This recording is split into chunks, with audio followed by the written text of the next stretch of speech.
ہم وہی کہیں گے جو ہمارا دین ہم کو بتاتا ہے. عمل کرو تو تمہارا بھلا ہے. السلام علیکم ورحمۃ اللہ وبرکاتہ. نحمده ونصلي ونسلم على حبیبه الکریم. اما بعد فاعوذ باللہ من الشیطان الرجیم. بسم اللہ الرحمن الرحیم. ان اللہ وملائکتہ یصلون علی النبی یا ایھا الذین آمنوا صلوا علیہ وسلموا تسلیما.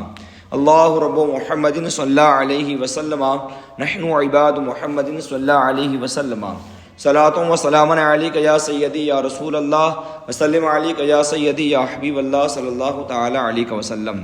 عزیزان گرامی، علی وقار، گزشتہ درس میں آپ حضرات نے نبی پاک صلی اللہ تعالی علیہ وسلم کی عظمت کے متعلق کچھ اہم باتیں گوش گزار فرمائی، سماعت فرمائی، اور آپ نے جانا کہ رسول پاک صلی اللہ تعالی علیہ وسلم کو اللہ رب العزت نے کیسی کیسی خصوصیات عطا فرمائی ہیں اور کیسی کیسی انمول چیزیں عطا فرمائی ہیں جو دوسرے کسی اور نبی کو عطا نہ فرمائی گئی.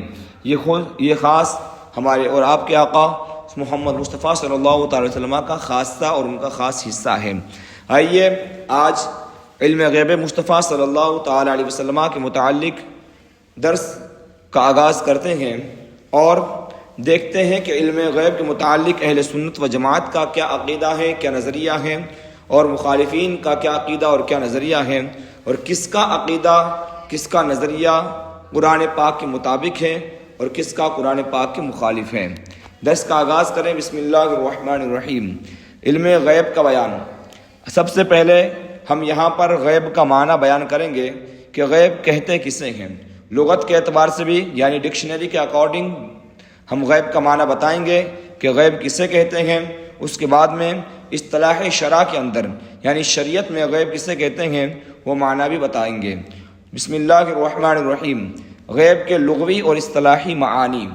لغوی یعنی لغت کے اعتبار سے غیب کسے کہتے ہیں، اصطلاحی شریعت میں غیب کا کیا معنی ہے، کیا مطلب ہے، وہ بتائیں گے. غیب یہ غابہ یغیبو کا مصدر ہے. دراصل یہ غابہ یغیبو عربی کے گردان ہوتی ہے. اس اعتبار سے اگر آپ کو سمجھ میں نہ آئے تو زیادہ دماغ پہ لوڈ لینے کی ضرورت نہیں ہے، آپ آگے بڑھیں. غیب کا معنی کیا ہے؟ غیب کا معنی ڈکشنری کے اکارڈنگ یہ ہوتا ہے پوشیدہ ہونا، غائب ہو جانا، حاضر نہ ہونا، غیر موجود ہونا. یہ سب معنی آتا ہے ڈکشنری کے اندر غیب کا، یعنی کسی چیز کا چھپا ہوا ہونا، کسی چیز کا موجود نہ ہونا، کسی چیز کا ظاہر نہ ہونا. یہ ساری چیزیں غیب کے معنی میں آتی ہیں. اب شریعت میں غیب کسے کہتے ہیں وہ ملاحظہ فرمائیں. شرعی اصطلاح میں غیب اس چھپی ہوئی چیز کو کہتے ہیں جس کو انسان اپنے 5 اندریوں یعنی 5 سینس اورنگس یعنی آنکھ، کان، ناک، زبان اور ہاتھ سے محسوس نہ کر سکے. ان 5 چیزوں سے جو چیز محسوس نہ ہو سکے اس کو شریعت میں غیب کہا جاتا ہے. اور ساتھ ہی ساتھ نہ ہی دلیل کے بغیر وہ چیز عقل میں آئے، جیسے فرشتے، جنت، دوزخ وغیرہ. تو یہ شریعت کے نزدیک اصطلاحی تعریف ہو گئی غیب کی. یعنی غیب اس چھپی ہوئی چیز کو کہتے ہیں نہ جسے آنکھ دیکھ سکے، نہ جسے کان سن سکے، نہ جسے ناک سن سکے، نہ زبان جس کے بارے میں کچھ کہہ سکے، اور نہ ہاتھ اسے محسوس کر سکے، چھو سکے. اور یہ چیزیں اس کے علاوہ دلیل کے بغیر ان چیزوں کا علم بھی نہ ہو، دلیل کے بغیر ان چیزوں کا علم نہ ہو. جیسے جن ہیں، جنات موجود ہیں مگر ہماری آنکھوں نے اس کو دیکھا نہیں، ہمارے کانوں نے اس کو سنا نہیں، نہ زبان سے اس کا ذکر ہم بغیر دیکھے کر سکتے ہیں، نہ ہی اس کو سونگھ سکتے ہیں، نہ ہی اس کو چھو سکتے ہیں. اسی طرح فرشتے ہیں، جنت، دوزخ وغیرہ، یہ چیزیں ایسی ہیں جو نگاہ سے بھی پوشیدہ ہیں اور ہم نے براہ راست نہ ان کی آواز سنی، نہ ان کے متعلق جو ہے ہم نے کچھ محسوس کیا. یہ براہ راست حالانکہ یہ موجود ہے پھر بھی یہ ہمارے حواس خمسہ 5 اندریوں سے یہ محسوس نہیں ہوتے ہیں، اس لیے ان کو کیا کہتے ہیں؟ غیب کہا جاتا ہے. اب فرشتے ہیں، جنات ہیں، دوزخ ہے، جہنم ہے، یہ سب کے سب ان باتوں کا علم کس بات سے ہوا؟ ہمیں دلیل سے علم ہوا. اور دلیل ہمارے پاس کیا ہے؟ قرآن مقدس ہے، حدیث پاک ہے. تو قرآن اور حدیث کے ذریعے سے ہمیں ان باتوں کا علم ہوا، ورنہ ہم نے ان میں سے کسی چیز کو نہ تو دیکھا ہے اور نہ ہی محسوس کیا. تو اب یہاں تک لغت کے اعتبار سے ڈکشنری کے اکارڈنگ لغت کا غیب کا معنی بیان کر دیا. چھپی ہوئی چیز کو کہتے ہیں، پوشیدہ چیز کو کہتے ہیں. اور شریعت میں غیب کہتے ہیں وہ چیز جس کو ہماری آنکھ، کان، ناک، زبان، ہاتھ محسوس نہ کریں اور بغیر دلیل کے اس بات کا علم نہ ہو، اس کو غیب کہتے ہیں. اب غیب کی دو قسمیں ہیں، دو طرح کے غیب ہوتے ہیں. پہلی قسم وہ جو دلیل سے معلوم ہو سکے. پہلا غیب وہ ہے جو دلیل سے معلوم ہو سکے، جیسے جنت، دوزخ اور خدائے تعالیٰ کی ذات و صفات وغیرہ، کہ دنیا کی چیزوں کو دیکھ کر اور قرآن مجید کی آیتوں کو پڑھ کر اس کا پتہ چلتا ہے. پہلی چیز وہ ہو گئی کہ کسی دلیل کے ذریعے سے، کسی پروف کے ذریعے سے اس کا علم ہوتا ہے. جیسے جنت ہے، جنت کو ہم نے دیکھا نہیں مگر جنت کے متعلق قرآن مقدس میں ذکر ہے. دوزخ کو ہم نے دیکھا نہیں مگر قرآن مقدس میں دوزخ کا ذکر ہے. خدائے تعالیٰ کی ذات و صفات کو ہم نے دیکھا نہیں مگر یہ پوری دنیا جو بنی ہوئی ہے اور دنیا کا جو نظام چل رہا ہے، کائنات کا جو نظام چل رہا ہے، اپنے وقت پر سورج کا آنا جانا، مہینے کا اپنے وقتوں پہ آنا، وقتوں پہ جانا، دن کا اپنے وقت پہ نکلنا اور اپنے وقت پہ ختم ہونا، یہ کائنات کا نظام انسان کی بس کی بات نہیں کہ اس کو چلا لے. اس لیے کہ چھوٹا چھوٹا نظام انسان سے نہیں چلتا ہے، تو پوری دنیا کا نظام انسان کے بس کی بات نہیں ہے. تو گویا اس نظام کائنات کو چلانے کے لیے ایک بہت بڑی ہستی ہے جو اس نظام کائنات کو چلا رہی ہے. اور اگر غور و فکر کیا جائے تو انسان اس بات پر فیصلہ کرنے پہ مجبور ہوگا کہ انسان کا بس کا جب نہیں ہے تو یقیناً ایسی ذات مقدسہ ہے جو سب سے عرفہ و اعلیٰ ہے اور سب سے عظیم الشان ہستی ہے، اور اسی کو خدائے تعالیٰ کہا جاتا ہے. تو زمانے کو دیکھ کر، زمانے کی رنگینیوں کو دیکھ کر، نظام قدرت کائنات کا نظام دیکھ کر، دن رات سورج کا آنا جانا، چاند کا آنا جانا دیکھ کر، اور اپنے وقت پہ آنا، اپنے وقت پہ جانا، یہ سارے نظامات کو دیکھ کر عقل نے فیصلہ لیا کہ انسان کا بس کا کھیل نہیں ہے، یہ اللہ رب العزت کا ہی کام ہو سکتا ہے. کیوں؟ اتنا بڑا کام ہر انسان کے بس کی، کسی انسان کے بس کی بات نہیں ہے. لہذا ثابت ہوا کہ دنیا کو چلانے والا کوئی ہے اور وہ ذات اللہ تبارک و تعالیٰ کی ذات مقدسہ ہے.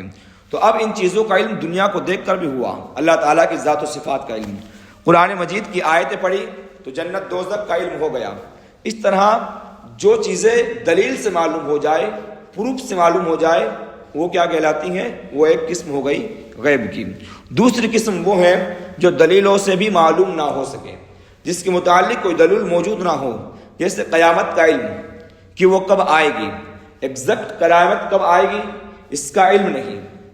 ہاں البتہ رسول پاک صلی اللہ تعالی علیہ وسلم نے قیامت کی نشانیاں ظاہر فرما دی کہ قرب قیامت میں ایسے ایسے معاملات رونما ہوں گے، ایسی ایسی باتیں پائی جائے گی، اور جس میں سے بہت ساری نشانیاں ظاہر ہو چکی ہیں، بہت ساری نشانیاں ظاہر ہونے والی ہیں.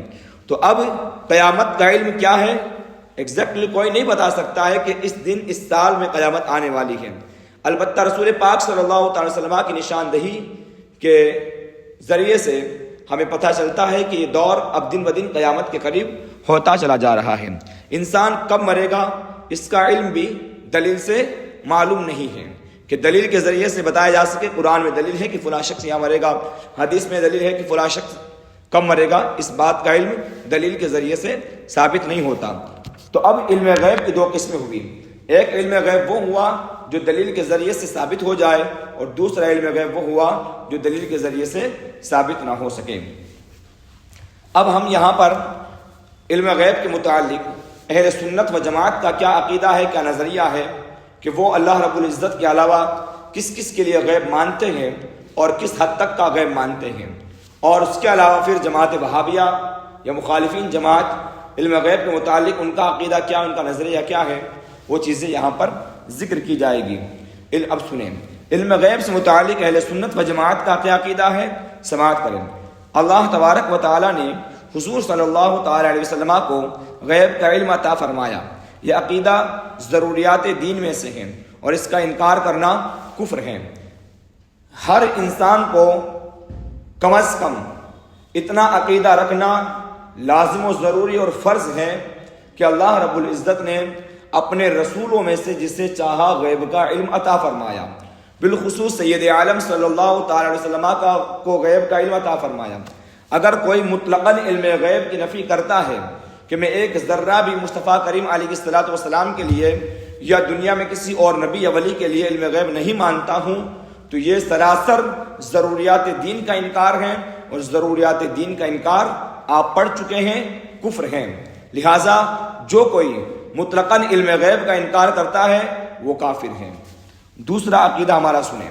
اللہ تبارک و تعالیٰ نے حضور صلی اللہ تعالیٰ علیہ وسلم کو ما کان و ما یکون، یعنی جو کچھ ہوا اور جو کچھ ہونے والا ہے، ان تمام باتوں کا علم عطا فرمایا، یہاں تک کہ 5 غیبوں کا علم بھی دے دیا۔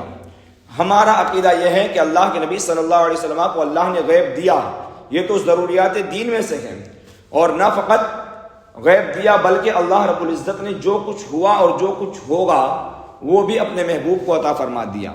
حتیٰ کہ رسول پاک صلی اللہ علیہ وسلم کو اللہ رب العزت نے جو 5 چیزیں ہیں کہ قیامت کب آئے گی، ماں کے پیٹ میں کیا ہے، کل کون کیا کمائے گا، بارش ہوگی کہ نہیں ہوگی، ان تمام باتوں کا علم بھی اللہ کے نبی صلی اللہ علیہ وسلم کو اللہ رب العزت نے عطا فرما دیا۔ یہ ہم اہل سنت و جماعت کا عقیدہ ہے، اور یہ عقیدہ نہ محض عقیدت میں ہے بلکہ حقیقت کے آئینے میں ہے، قرآن کی روشنی میں ہے، حدیث پاک کی روشنی میں ہے۔ 2 باتیں ہو گئی، رسول پاک صلی اللہ علیہ وسلم کے لیے علم غیب مانتے ہیں، پھر علم غیب ما کان و ما یکون مانتے ہیں، جو کچھ ہوا اور جو ہوگا ان تمام کا علم مانتے ہیں۔ تیسری بات، تمام گزشتہ اور آئندہ واقعات جو لوح محفوظ میں ہیں، لوح محفوظ میں ہیں، ان کا بھی علم بلکہ ان سے بھی زیادہ کا علم حضور صلی اللہ تعالی علیہ وسلم کو دیا گیا۔ حضور کا علم ساری مخلوقات یہاں تک کہ حضرت آدم علیہ السلام اور ملک الموت کے علم سے بھی زیادہ ہیں۔ کیونکہ یہ سب بھی مخلوقات ہیں، اور مخلوقات میں سے ہیں کہ اور ڈبل ہو گیا، اس چیز کو ایک مرتبہ آپ کاٹ دیجیے گا، کیونکہ یہ سب مخلوقات میں سے، کیونکہ یہ سب مخلوقات میں سے، تو ان میں سے کوئی ایک آپ کاٹ دیں۔ اور مخلوقات میں سب سے زیادہ علم رسول پاک صلی اللہ تعالی وسلم کو دیا گیا ہے، مگر یہ سب بھی علم، جتنا علم آپ کو دیا گیا ہے، سب کے سب متناہی ہے۔ اب ہمارا عقیدہ واضح ہو گیا۔ واضح یہ ہوا کہ اللہ رب العزت نے اپنے محبوب پاک صلی اللہ تعالی علیہ وسلم کو علم غیب عطا فرمایا، یہ ہمارا عقیدہ ہے، اور بنیادی طور پر اتنا عقیدہ رکھنا ہر نام نہاد مسلمان پر فرض ہے۔ جو بھی اسلام کا نام لیتا ہے اس پر لازم و ضروری ہے کہ کم از کم اتنا ضرور عقیدہ رکھیں کہ اللہ کے نبی صلی اللہ علیہ وسلم کو اللہ رب العزت نے غیب کا علم عطا فرمایا۔ اگر کوئی مطلقاً علم غیب کی نفی کرتا ہے تو وہ کافر ہے۔ دوسری بات، ہمارا یہ عقیدہ ہے کہ کتنا غیب عطا فرمایا، تو اس کے متعلق ہمارا یہ عقیدہ جمیع ما کان و ما یکون، جو کچھ ہوا اور جو کچھ ہوگا ان تمام باتوں کا علم عطا فرما دیا۔ اب یہاں اگر کسی کے ذہن میں یہ بات آ جائے کہ اب بچا ہی کیا، بہت کچھ بچا ہوا ہے، جو کچھ ہوا اور جو کچھ ہوگا یہی سب نہیں ہے، اس کے علاوہ بہت ساری چیزیں ہیں، بہت سارے معاملات ہیں جو نہ ہوئے ہیں نہ ہوں گے، ایسے ہی ممکنات ہیں، ہو سکتے ہیں، وہ ساری چیزیں بھی ہیں، لیکن ہمارا عقیدہ کیا ہے؟ جو ہوا جو ہوگا ان تمام باتوں کا علم اللہ کے رسول صلی اللہ تعالی علیہ وسلم کو حاصل ہے۔ تیسری بات یہ ہے کہ دنیا میں جتنے بھی انبیاء کرام آئے یا دنیا میں دوسرے جتنے بھی لوگ آئے اور جتنے لوگوں کو جتنا علم دیا گیا ان تمام کے علم کے برابر بلکہ اس سے بھی زیادہ، بلکہ لوح محفوظ میں جو باتیں لکھی ہوئی ہیں، قیامت تک جو کچھ ہونے والا ہے یا اس کے بعد جو کچھ ہونے والا ہے، لوح محفوظ میں جو کچھ لکھا ہے، اللہ رب العزت نے ان تمام باتوں کا علم اپنے محبوب پاک صلی اللہ تعالی علیہ وسلم کو عطا فرما دیا ہے۔ یہ ہم اہل سنت و جماعت کا عقیدہ ہے، اور یہ عقیدہ محض صرف زبانی نہیں ہے بلکہ آپ آگے جا کر قرآن مقدس کی آیت کریمہ بھی پڑھیں گے، مصطفیٰ کریم کی حدیث بھی سنیں گے، جس سے آپ کو واضح ہو جائے گا کہ اللہ رب العزت نے اپنے محبوب پاک صلی اللہ تعالی علیہ وسلم کو علم غیب عطا بھی فرمایا ہے، اور نہ محض تھوڑا علم دیا ہے بلکہ جمیع ما کان و ما یکون کا علم عطا فرمایا ہے۔ اور اس زمرے میں آپ سے ایک بات عرض کرنا چاہوں گا، حالانکہ اس کی بات آگے بھی آئے گی، لیکن یاد رکھیں الفاظ پہ ذرا غور کریے گا۔ ہم جو بات عرض کر رہے ہیں کہ اللہ رب العزت نے عطا فرمایا، ایک اس بات پہ غور کریے گا، اللہ عطا فرما رہا ہے۔ دوسری بات یہ یاد رکھیے گا کہ حضور کا علم متناہی ہے، ایک حد میں ہے، ایک احاطے میں ہے، اور اللہ رب العزت کا علم غیر متناہی ہے، اس کا کوئی احاطہ نہیں کر سکتا۔ حضور علیہ الصلوۃ والسلام کو اللہ رب العزت نے سکھایا ہے، جبکہ اللہ رب العزت کو کسی نے نہیں سکھایا ہے۔ غیب کا علم حضور کو اللہ نے دیا ہے، اللہ کو کسی نے نہیں دیا ہے۔ یہ بنیادی فرق آپ کی نگاہ میں ہونے چاہیے، تب جا کر آپ کو آگے کی باتیں سمجھ میں آئے گی۔ تو یہ اہل سنت و جماعت کا عقیدہ اور نظریہ ہوا۔ اب آئیے ذرا ہم جماعت وہابیہ کے عقیدہ بھی پڑھیں، ان کا کیا عقیدہ ہے علم غیب مصطفیٰ کے متعلق، اور دیگر مخلوقات میں غیب کے متعلق ان کا کیا عقیدہ ہے، کیا نظریہ ہے، وہ بھی سماعت فرمائیں۔ علم غیب کے متعلق وہابی کا عقیدہ، مولوی رشید احمد گنگوہی ان کے بہت بڑے عالم دین ہیں، جن کی فتاوی رشیدیہ بھی ہیں، اور یہ ان کے جید علماء میں سے آتے ہیں۔ لگ بھگ سارے جماعت وہابیہ، دیابنا، غیر مقلد، اہل حدیث کسی نہ کسی طور پر ان کی پیروی ضرور کرتے ہیں، یہ سب کے امام ہیں۔ مولوی رشید احمد گنگوئی نے ایک سوال کے جواب میں تحریر کیا، لکھتے ہیں کہ حضرت صلی اللہ تعالی علیہ وسلم کو علم غیب نہ تھا، اور یہ عقیدہ رکھنا کہ آپ کو علم غیب تھا سری کھلا کفر ہے، کھلا شرک ہے۔ فتاوی رشیدیہ صفحہ 103، ناشر یعنی یہ کہاں سے چھپی ہے؟ سابق بک ڈپو دیوبند سے چھپنے والی کتاب کا حوالہ دیا گیا ہے، صفحہ نمبر دیا گیا ہے، کتاب کا نام فتاوی رشیدیہ ہے، اور بات لکھی ہے کہ حضرت محمد صلی اللہ علیہ وسلم کو علم غیب نہ تھا، اور یہ عقیدہ رکھنا کہ آپ کو علم غیب تھا یہ سری شرک ہے۔ یعنی ان کے نزدیک اگر حضور صلی اللہ علیہ وسلم کے لیے علم غیب مانا جائے تو شرک ہے، اور جو علم غیب مانتا ہے وہ مشرک ہے۔ یہ ان کے عقیدے کے مطابق ایک عقیدہ ہوا۔ دوسرا عقیدہ سنیں، امام وہابیہ مولوی اسماعیل دہلوی، کہ جو ہندوستان کے اندر جنہوں نے جماعت وہابیہ، جماعت دیابنا، جماعت غیر مقلد، جماعت اہل حدیث کو جنہوں نے فروغ دیا، اور ان سب ان کے متبع و فرما بردار ہیں، اور ابن عبد الوہاب نجدی کی کتاب التوحید کا، کتاب التوحید یا توحید التوحید کا جو ٹرانسلیٹ اردو میں کیا، اس ذات کا نام اسماعیل دہلوی ہے۔ اسماعیل دہلوی نے اپنی کتاب تقویت الایمان کے اندر کیا لکھا، آپ عقیدہ ملاحظہ فرمائیے۔ عقیدہ ہے کہ اللہ کا سا علم کسی اور کو ثابت کرنا، سو اس عقیدے سے آدمی البتہ مشرک ہو جاتا ہے۔ اللہ کا سا علم کسی اور کو ثابت کرنا، یعنی اللہ جیسا علم کسی اور کے لیے ثابت کرنا، جو ایسا عقیدہ رکھے وہ البتہ مشرک ہو جاتا ہے۔ یہ بات حقیقت ہے، مسلم ہے۔ اگر اللہ جیسا علم، جیسا اللہ کا علم قدیم ہے، ازلی ہے، ابدی ہے، ہمیشہ سے ہے، ہمیشہ رہے گا، اگر ایسا علم مخلوق میں کسی کے لیے مانے، ہم بھی کہتے ہیں شرک ہوگا۔ دوسری بات، اللہ کا علم کیسا ہے؟ اللہ کا علم ایسا ہے کہ اس کو کسی نے نہیں سکھایا ہے۔ اس طور کا اگر علم مخلوق میں کسی کے لیے بھی مانے تو یقیناً یہ شرک ہے۔ آگے دیکھیے، خواہ یہ عقیدہ انبیاء و اولیاء سے رکھیں، خواہ پیر و شہید سے ہو، خواہ اماموں یا امام زادہ سے، خواہ بھوت پری سے، پھر خواہ یوں سمجھیں کہ یہ بات ان کو اپنی ذات سے ہے، بھوت پری سے، یہاں تک پہلے سمجھ لیجیے۔ یعنی یہ عقیدہ رکھنا کہ اللہ کا جیسا علم چاہے کسی نبی کے لیے مانے، چاہے کسی ولی کے لیے مانے، چاہے کسی پیر کے لیے یا پیر زادے کے لیے مانے، کائنات میں کسی کے لیے بھی ایک ذرہ کے برابر بھی اللہ جیسا علم مانے، تو فرماتے ہیں یہ شرک ہے، اور یہ عقیدہ رکھنے والا مشرک ہے۔ یہاں تک ہم متفق ہیں ان کی بات سے، ہم بھی متفق ہیں، ہم بھی کہتے ہیں کہ اگر جو اللہ کے جیسا علم مخلوقات میں کسی کے لیے بھی ایک ذرہ کے برابر مانے وہ مشرک ہو جائے گا۔ لیکن اب یہ لاسٹ لائن جو ہے یہاں سے پڑھیے، پھر خواہ یوں سمجھے کہ یہ بات ان کو اپنی ذات سے ہے، اپنی ذات سے ہے، یہ عقیدہ رکھیں خواہ اللہ کے دینے سے۔ اب یہاں پر فرق دیکھیے، اپنی ذات سے ہیں عقیدہ رکھیں، اگر یہ عقیدہ رکھا کہ ان کو کسی بھی نبی کو کسی بھی ولی کو یہ عقیدہ رکھنا ان کے متعلق کہ ان کا علم غیب خود ان کا اپنا ہے، ان کا ذاتی ہے، ان کو کسی نے نہیں دیا ہے، یہاں تک بھی ہم متفق ہیں کہ اگر کوئی یہ عقیدہ رکھے گا کہ کسی بھی نبی کے لیے کسی ولی کے لیے ایک ذرہ کا علم بھی ان کا ذاتی مانے گا، وہ مشرک ہو جائے گا۔ لیکن آخری لائن کا جو آخری جزء ہے، خواہ اللہ کے دینے سے، اللہ کے دینے سے، غرض اس عقیدے سے ہر طرح شرک ثابت ہوتا ہے۔ اس پہ آپ غور کرنا ہے آپ کو، خواہ اللہ کے دینے سے، غرض اس عقیدے سے ہر طرح شرک ثابت ہوتا۔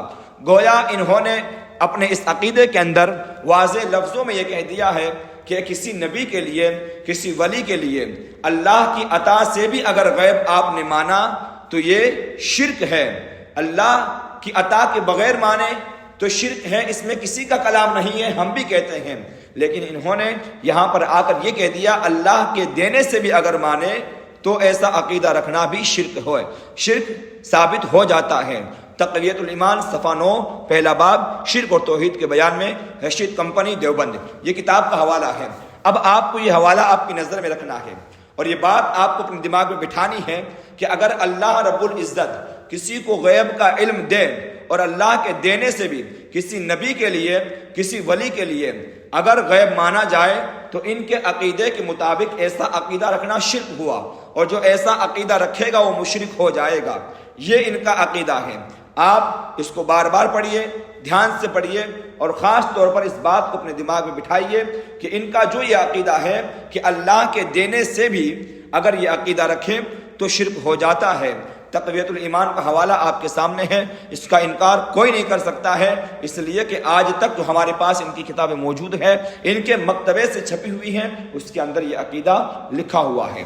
اب اہل سنت کے یہاں رسول اللہ صلی اللہ تعالی علیہ وسلم کو اللہ تعالیٰ کی عطا سے علم غیب حاصل ہے۔ ہمارا کیا عقیدہ ہے کہ حضور کو جو علم غیب حاصل ہے وہ اللہ کی عطا سے حاصل ہے، اور ان کا عقیدہ کیا ہے کہ اللہ کی عطا سے بھی اگر مانے، خدا کے دینے سے بھی اگر مانے تو ایسا علم غیب کا عقیدہ رکھنا بھی ان کے نزدیک شرک ہے۔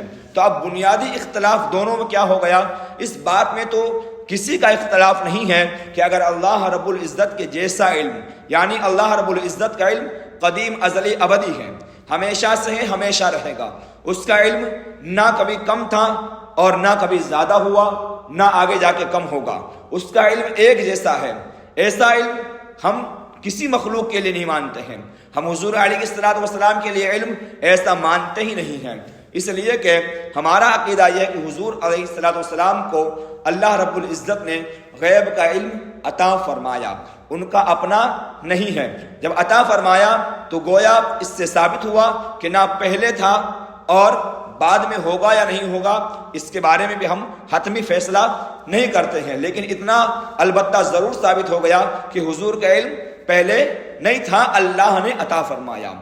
پہلی بات یہ ہوئی، تو اللہ کے علم میں حضور کے علم میں فرق ہوا کہ اللہ کا علم تو ہمیشہ سے ہوا، حضور کا علم ہمیشہ سے نہیں ہوا۔ دوسری بات، اللہ رب العزت کو کسی نے سکھایا نہیں ہے، جبکہ رسول پاک صلی اللہ تعالی علیہ وسلم کو اللہ رب العزت نے سکھایا ہے، دوسرا فرق ہوا۔ تیسرا فرق، اللہ رب العزت کا علم غیر متناہی ہے، اس کا کوئی احاطہ نہیں کر سکتا ہے، اس کو کوئی گھیر نہیں سکتا ہے، کلیات، جزیات، معدومات، ممکنات، جتنی چیزیں ہیں اللہ رب العزت کا علم ان تمام باتوں کو گھیرے ہوئے ہیں، جو چیز کائنات میں وجود پا چکی ہیں، موجود ہو چکی ہیں، ان کا ذرے ذرے کا علم ہے، جو قیامت تک ہوگی ان باتوں کا علم ہے، جو موجود ہو سکتی ہیں نہیں ہوگی ان باتوں کا علم ہے، جو نہیں ہو سکتی ہیں ان باتوں کا علم ہے۔ تو اب نبی پاک صاحب اللہ کے لیے ہمارا کیا عقیدہ ہے، حضور کے لیے ہمارا عقیدہ ہے کہ حضور کا علم متناہی ہے، یعنی ایک حد میں ہے، ایک گھیراؤ میں ہے، احاطہ میں ہے، ایک حد بندی کے اندر ہے، ایک اس کی حد ہے کہ وہاں جا کر حضور کا علم رکتا ہے اور اللہ کا علم رکتا نہیں ہے، غیر متناہی ہے۔ تو بنیادی طور پر اللہ کے علم میں، رسول اللہ کے علم میں بہت طور پہ فرق واضح ہو گیا۔ لیکن ہم آپ سے یہی کہیں گے کہ اہل سنت و جماعت کا عقیدہ کیا ہے؟ اللہ نے اپنے فضل سے اپنے رسولوں کو علم غیب عطا فرمایا، یہ ہمارا عقیدہ ہے۔ اور وہابیوں کا عقیدہ یہ ہے کہ اللہ کے دینے سے بھی اگر یہ عقیدہ مانے تو شرک ہو جائے گا۔ اب ان دونوں عقیدوں کو اپنے نظر میں رکھیں، قرآن کی آیتیں پڑھیں، آپ کو فیصلہ خود کرنا ہے۔ قرآن مقدس سے علم غیب کا ثبوت ملاحظہ فرمائیے۔ غیب چنندہ رسولوں کو اللہ رب العزت نے دیا ہے۔ اس کے متعلق قرآن مقدس کی آیت کریمہ اللہ رب العزت ارشاد فرماتا ہے وَمَا كَانَ اللَّهُ لِيُطْلِعَكُمْ عَلَى الْغَيْبِ وَلَكِنَّ اللَّهَ يَجْتَبِي مِن رُّسُلِهِ مَن يَشَاءُ۔ ترجمہ سماعت فرمائیں، اللہ رب العزت کی یہ شان نہیں ہے کہ اے عام لوگوں تمہیں غیب کا علم دے دے۔ عام لوگوں تمہیں بھی اگر غیب کا علم دے دے تو یہ اللہ کی شان نہیں ہے۔ شان کیا اللہ کی؟ اللہ چن لیتا ہے، اللہ منتخب کر لیتا ہے، اللہ اپنے رسولوں میں سے جسے چاہتا ہے غیب کا علم عطا فرماتا ہے۔ کیا مطلب ہوا؟ صاف طور پر واضح لفظوں کے اندر اس آیت کریمہ سے ثابت ہو گیا کہ علم غیب اللہ ہر کسی کو نہیں دیتا ہے، اپنے رسولوں میں سے جسے چاہتا ہے چن لیتا ہے اور انہیں غیب کا علم عطا فرماتا ہے۔ سورہ آل عمران آیت نمبر 159، اس کو یاد رکھیے گا۔ دوسری دلیل ملاحظہ فرمائیے، اللہ تعالیٰ علم غیب عطا فرماتا ہے۔ اس کے متعلق عالم الغیب فلا یظہر علی غیبہ احدا الا من ارتضی من رسول۔ ترجمہ، غیب کا جاننے والا اپنے غیب پر کسی کو اطلاع نہیں دیتا، اپنے غیب پر کسی کو باخبر نہیں کرتا، کسی کو مطلع نہیں کرتا، کسی کو اطلاع نہیں دیتا غیب کا جاننے والا، سوائے اپنے پسندیدہ رسولوں کے۔ اپنے پسندیدہ رسولوں کے سوا کسی کو اللہ تعالیٰ اپنے غیب پر مطلع نہیں فرماتا ہے، غیب کی خبر نہیں دیتا ہے۔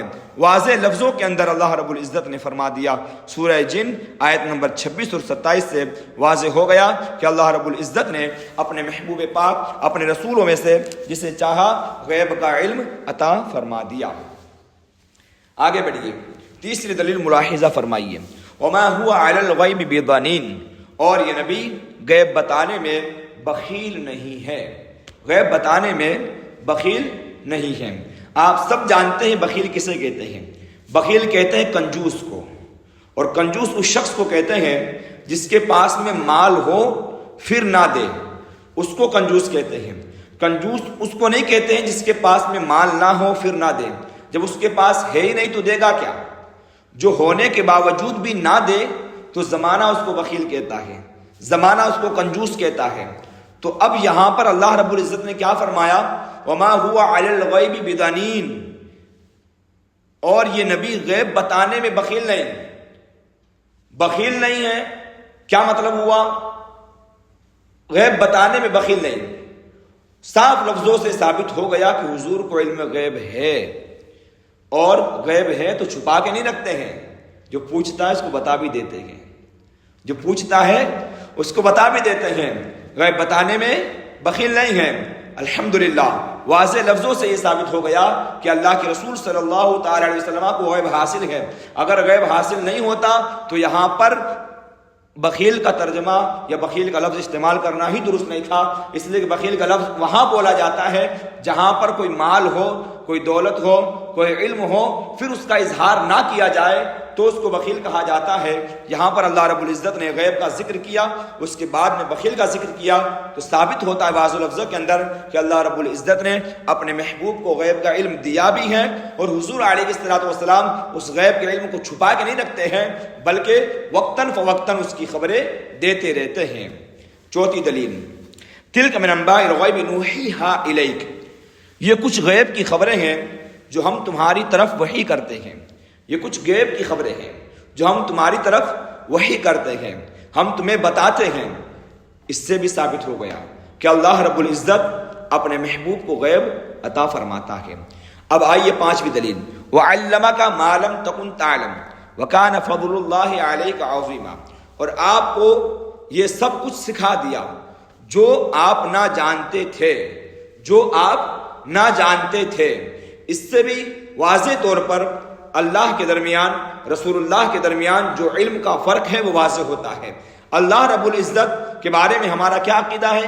اللہ تعالی ہمیشہ سے ہر چیز جانتا ہے، ہمیشہ ہر چیز جانے گا، جبکہ رسول اللہ کے بارے میں اس آیت کریمہ سے ہمارا عقیدہ یہ ہے کہ حضور کو کچھ چیزوں کا علم نہیں تھا، اللہ نے عطا فرمایا، وقتاً فوقتاً جیسی ضرورت ہوئی ویسا ویسا علم ان کو دیا گیا۔ تو اللہ صاف لفظوں میں فرما رہا کہ آپ کو آپ کے رب نے وہ سکھا دیا جو آپ نہیں جانتے تھے۔ ہمارا یہ قطعاً عقیدہ نہیں ہے کہ اللہ کے نبی اپنے والدہ ماجدہ کے پیٹ سے ہی ہر بات کا علم رکھتے تھے، بلکہ ہمارا عقیدہ تو کیا ہے کہ اللہ رب العزت نے اپنے محبوب پاک کو بتدریج علم عطا فرمایا ہے، تھوڑا تھوڑا علم عطا فرمایا ہے، حتیٰ کہ آپ کی وصال ظاہری سے قبل اللہ تعالیٰ نے ما کان و ما یکون کے علم آپ کو عطا فرما دیا ہے۔ یہ ہمارا عقیدہ ہے۔ آیت کریمہ کا ترجمہ دوبارہ سن لیں۔ اور آپ کو وہ سب کچھ سکھا دیا جو آپ نہ جانتے تھے، اور آپ پر اللہ کا بڑا فضل ہے۔ اس سے بھی ثابت ہوا کہ اللہ رب العزت نے اپنے محبوب پاک صلی اللہ علیہ وسلم کو غیب کا علم عطا فرمایا ہے۔ چھٹی آیت کریمہ سنیں۔ تلک من انباء الغیب نوحیہ الیک، نوحیہ الیک، یہ کچھ غیب کی خبریں ہیں جو ہم تمہاری طرف وحی کرتے ہیں۔ غیب کی خبریں ہیں ہم تمہاری طرف وحی کرتے ہیں۔ اس سے بھی غیب کا ثبوت ملتا ہے۔ اب آئیے دو حدیث ملاحظہ فرما لیں، جس سے بھی واضح لفظوں کے اندر ظاہر ہو جائے گا کہ اللہ تبارک و تعالیٰ نے اپنے محبوب پاک صاحب الاولاق صلی اللہ تعالیٰ علیہ وسلم کو غیب کا علم عطا فرمایا۔ احادیث سے علم غیب کا ثبوت، حضرت عمر فاروق اعظم رضی اللہ تعالیٰ عنہ نے فرمایا، قام فینا رسول اللہ صلی اللہ علیہ وسلم مقاما فاخبرنا عن بدء الخلق حتى دخل اهل الجنة منازلهم واهل النار منازلهم حفظ ذلك من حفظه ونسيه من نسيه۔ صحیح بخاری شریف کی حدیث ہے اور حدیث نمبر بھی یہاں پر ذکر ہے، آپ ملاحظہ فرما سکتے ہیں۔ ترجمہ سنیں۔ حضرت عمر فاروق اعظم رضی اللہ تعالیٰ عنہ فرماتے ہیں کہ ایک دن رسول پاک صلی اللہ تعالیٰ علیہ وسلم نماز فجر کے بعد ممبر پر تشریف فرما ہوئے، خطبہ ارشاد فرمایا۔ حدیث یہاں پر مختصر لکھی ہے اور میں حدیث کا مفہوماً جو ترجمہ ہے وہ آپ کے سامنے ذکر کر رہا ہوں، پھر کتاب کا ترجمہ عرض کروں گا۔ پہلے آپ پوری وہ حدیث کا مفہوم سن لیں۔ فرماتے ہیں کہ رسول پاک صلی اللہ تعالی وسلم نماز فجر کے بعد خطبے کے لیے ممبر پر تشریف فرما ہوئے، آپ نے تقریر کرنا شروع کر دیا، یہاں تک کہ ظہر کا وقت آیا، آپ ممبر سے نیچے تشریف لائے، ظہر کی نماز ادا فرمائی، پھر آپ ممبر پر تشریف لے گئے، پھر آپ نے خطبہ دیا، تقریر کرنا ارشاد فرما دیا، کرنا شروع کر دیا، حتیٰ کہ عصر کا وقت آ گیا، پھر آپ نیچے تشریف لائے، آپ نے نماز ادا کی، عصر کے بعد پھر آپ نے تقریر کرنا شروع کر دیا، یہاں تک کہ مغرب کا وقت آیا۔ فرماتے ہیں اس دوران فجر سے لے کر مغرب تک اللہ کے نبی صلی اللہ تعالی علیہ وسلم نے جو کچھ ہوا اور قیامت تک جو کچھ ہونے والا ہے ان تمام باتوں کی خبریں ہمیں سنا دی، کس طرح کیسے کیسے کیا ہوگا، اور تفصیلاً سنائی یا اجمالاً سنائی وہ جانے، لیکن حضرت عمر فاروق اعظم رضی اللہ تعالیٰ عنہ کی حدیث پاک ہمیں بتاتی ہے کہ حضور علیہ الصلوۃ والسلام نے قیامت ابتداءً دنیا جب سے قائم ہوئی تب سے لے کر اور دنیا جب فنا ہوگی تب تک، حتیٰ کہ جنتیوں کے جنت میں جانے اور دوزخیوں کے دوزخ میں جانے تک کا پتہ دے دیا، اور کون کس ٹھکانے میں رہے گا اس کا بھی پتہ دے دیا اللہ کے نبی نے۔ اب مجھے بتائیے یہ ساری چیزیں غیب نہیں تو کیا ہے؟ حضور سے پہلے کیا ہوا، قیامت تک کیا ہوگا، یہ ساری باتیں بتائی، پھر کون کہاں جائے گا، کون جنت میں جائے گا، کون دوزخ میں جائے گا، ان ساری باتوں کی خبریں بھی حضور علیہ الصلوۃ والسلام نے عطا فرما دی۔ اب حدیث پاک کا ترجمہ سن لیں۔ حضور صلی اللہ علیہ وسلم ہمارے درمیان ایک مقام پر کھڑے ہوئے، ایک بلند مقام پر کھڑے ہوئے، اور ہمیں ابتدا یعنی پیدا ہونے سے لے کر، پیدا کیا دنیا کے پیدا ہونے سے لے کر خبر دی کہ جنتی اپنے منزلوں میں پہنچ گئے اور جہنمی اپنے منزلوں میں پہنچ گئے، یعنی دنیا جب سے قائم ہوئی تب سے کیا کیا ہوا وہاں سے خبر دینا شروع کیا، اور خبر دیتے دیتے قیامت تک کیا کیا ہوگا، پھر قیامت میں ہونے کے بعد حشر و نشر، جزا و سزا، حساب و کتاب کے بعد کون جنت میں کہاں جا رہا ہے، کون جہنم میں کہاں جا رہا ہے، ان تمام باتوں کی خبر دے دی۔ جس نے یاد رکھا اس نے یاد رکھا، جو بھول گیا سو بھول گیا۔ ایک حدیث پاک اس سے واضح طور پر ثابت ہوتا ہے کہ اللہ رب العزت نے اپنے محبوب کو علم غیب عطا فرمایا ہے۔ دوسری حدیث حضرت عبداللہ بن عباس رضی اللہ تعالی عنہما سے روایت ہے کہ نبی کریم صلی اللہ تعالی علیہ وسلم نے ارشاد فرمایا، ترجمہ سننے صرف، میں نے اپنے رب کو بہترین صورت جو اس کی شان کے لائق تھی زیارت کی، میں نے اپنے رب کی زیارت کی بہترین صورت میں، اب وہ صورت شکل، حیت، نوعیت ان سے پاک ہے۔ تو اب کیسی؟ جیسا کہ اس کی شان کے لائق ہے، جیسا اللہ رب العزت نے دکھایا ویسا مصطفیٰ نے دیکھ لیا، اپنا نور دکھایا، اپنے جلوے دکھائے، اپنے تجلیات دکھائی۔ کیا دکھایا؟ یہ دیکھنے والا مصطفیٰ کریم جانے اور دکھانے والا پروردگار عالم جانے۔ اللہ کے نبی صلی اللہ علیہ وسلم فرماتے ہیں کہ اپنے رب کو بہترین صورت میں دیکھا، زیارت کی، تو اس نے مجھ سے فرمایا اے محمد صلی اللہ علیہ وسلم، میں نے عرض کی میں حاضر ہوں میرے رب۔ اس نے فرمایا ملائے اعلیٰ والے فرشتے کس بات میں گفتگو کر رہے ہیں؟ ملائے اعلیٰ یہ اعلیٰ درجے کے جو فرشتے ہیں کس بات میں آپس میں بحث کر رہے ہیں اور گفتگو کر رہے ہیں؟ تو حضور فرماتے ہیں مجھے علم نہیں۔ میں نے عرض کی مولا مجھے علم نہیں۔ اس نے میرے دونوں شانوں کے درمیان، دونوں کندھوں کے درمیان اپنا دست قدرت رکھا، اپنا دست قدرت۔ اب یہاں پر جسم مراد نہیں لیں گے، جسم والا ہاتھ مراد لیں گے تو وہ کفر ہو جائے گا، اس لیے کہ اللہ جسم و جسمانیت سے پاک ہے۔ دست قدرت اللہ رب العزت کی شان کے لائق جو اس نے اپنا دست قدرت رکھا، جو رکھا، چاہے اپنے نور کی تجلیات ڈالی یا جس طرح بھی اللہ رب العزت نے نبی پاک صاحب اللہ صلی اللہ علیہ وسلم کے دونوں شانوں کے درمیان اپنا دست قدرت رکھا۔ فرماتے میں نے اپنے دل پر ایک ٹھنڈک محسوس کی، اپنے دل پر ٹھنڈک محسوس کی تو میں نے سب کچھ جان لیا جو مشرق اور مغرب کے درمیان میں ہے۔ مشرق اور مغرب، پورب اور پچھم کے درمیان جو کچھ ہے پوری دنیا کے اندر، ان تمام باتوں کو میں نے جان لیا۔ اس سے بھی پتا چلا کہ دنیا میں کیا ہے، سب کی خبر اللہ کے رسول صلی اللہ تعالی علیہ وسلم کو حاصل ہے اللہ کی عطا سے۔ اس کے سوا بہت ساری احادیث صحیحہ حضور صلی اللہ علیہ وسلم سے، حضور صلی اللہ علیہ وسلم کے لیے کثیر علم غیب ثابت ہوتا ہے، لیکن حق تسلیم کرنے والوں کے لیے اس قدر کافی اور وافی ہیں کہ یہ آیتیں جو دلالت کرتی ہیں کہ اللہ رب العزت نے اپنے برگزیدہ رسولوں کو غیب کا علم عطا فرمایا، نبی غیب بتانے میں بخیل نہیں ہے، اور اللہ اپنے رسولوں میں سے جسے چاہتا ہے غیب عطا فرماتا ہے۔ پھر مصطفیٰ علیہ السلام کا وہ خطبہ اس میں حضور علیہ السلام نے ابتداءً دنیا جہاں سے پیدا ہوئی وہاں سے لے کر جنتیوں کی جنت میں جانے اور دوزخیوں کے دوزخ میں جانے تک کی خبریں دے دی، اور رسول پاک صلی اللہ علیہ وسلم نے فرمایا اللہ نے میرے دونوں شانوں کے درمیان میں اپنا دست قدرت رکھا جس سے مجھے ٹھنڈک محسوس ہوئی، اور اس ٹھنڈک سے مشرق و مغرب، اتر و پچھم، اتر دکھن کے درمیان کیا ہے وہ سب کچھ میں نے جان لیا۔ ان تمام باتوں سے بہت ساری حدیثیں اور بھی ہیں جن سے حضور علیہ السلام کا علم غیب ثابت ہوتا ہے، لیکن جو حق تسلیم کرنے والا ہے، حق قبول کرنے والا ہے، ان کے لیے اتنا ہی کافی و وافی ہے۔ اللہ تبارک و تعالی ہمیں اور آپ کو قرآن مقدس کی ان آیتوں پر عمل کرنے کی توفیق و رفیق عطا فرمائے، اور اللہ رب العزت کے علم اور رسول اللہ صلی اللہ علیہ وسلم کے علم کے درمیان جو فرق ہے اس فرق کو سمجھنے کی توفیق و رفیق عطا فرمائے۔